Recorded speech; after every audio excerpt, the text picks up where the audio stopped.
It is said that there are always three kinds of people in any given society. This threefold distinction has been noted and made by notable sociologists and public intellectuals. But this threefold distinction of the three kinds of people, it was first identified and first stated by the supporters and founders of democracy in ancient Greece. For the Greek people, the people who in many ways gave us the modern civilized world, for the Greek people, the first kind of people in any given society are the idiots. For the Greeks, the idiot is not necessarily someone who is mentally deficient. Rather, for ancient Greek people, the idiot, they said, is someone who is a totally private person, a totally self-centered person, and a totally selfish person. They called him the idiot. The idiot, he is always out for his personal gain and his personal interests. He does not have a public philosophy. He has no knowledge, no skill, no character, and no virtues to be able to live and to be able to contribute in a flourishing society and community. He's all out for his personal pleasures and for his personal treasures. And the Greeks said that the idiot was just an upgraded barbarian. The first kind of person, the idiot. But the Greeks also said that there is a second kind of people in any given society. And the Greeks called these people the tribes people. When we say tribes people, we don't necessarily mean the fact of belonging to a certain tribe, which is a good thing. But when they use the word tribes people, the Greeks meant a tribal and a tribalistic mentality.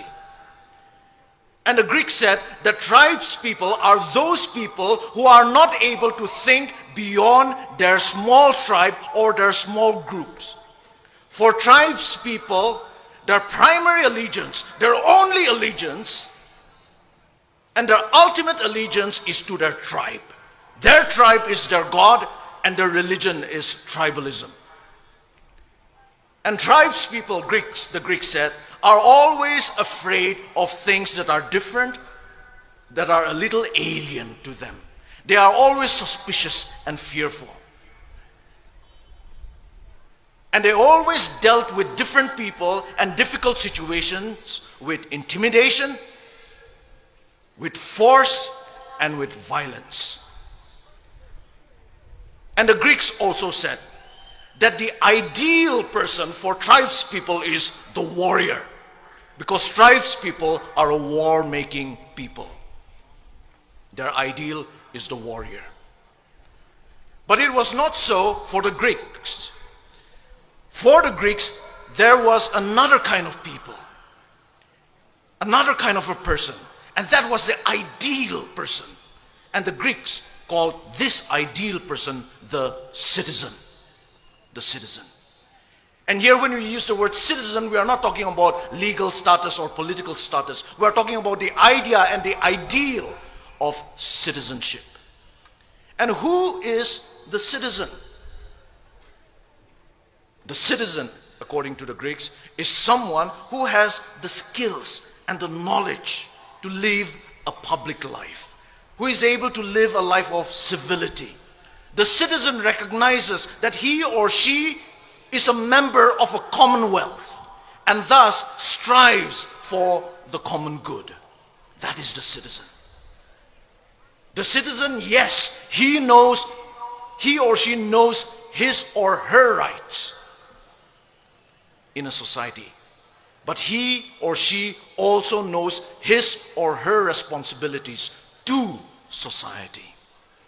The citizen can fight for his rights, but always with an awareness of and with a respect for the rights and interests of others, of their neighbors, of the smallest of minorities, and of the worst of their enemies.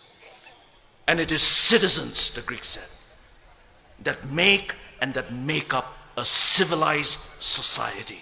Because citizens settle their differences with civility. So they produce a civilized society. A society that truly lives up to the meaning of the name society. Society literally means friendship and friendliness. That is the threefold distinction that the Greeks have given us. That is the choice that each and every individual, wherever he or she may be, has to make in a society.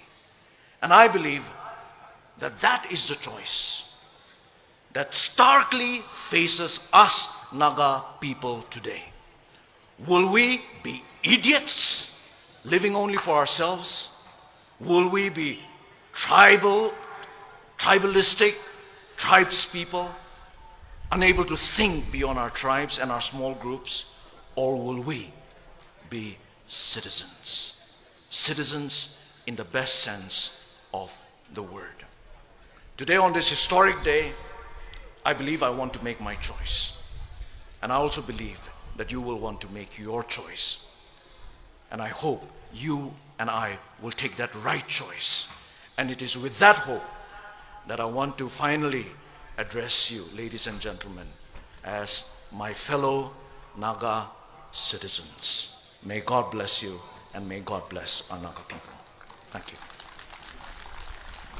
Thank you, Dr. Kevichuse.